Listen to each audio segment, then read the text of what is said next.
Kuzaliwa kimwili ni mchakato wa kuanza kuishi kutoka tumboni mwa mama na kuanza maisha huru duniani.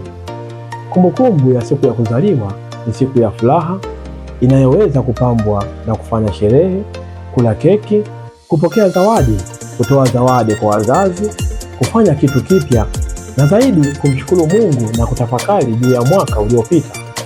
Daima siku zetu za kuzaliwa ziwe ni mwanzo mpya katika kufanya mabadiliko kimaisha, kiroho na kimwili.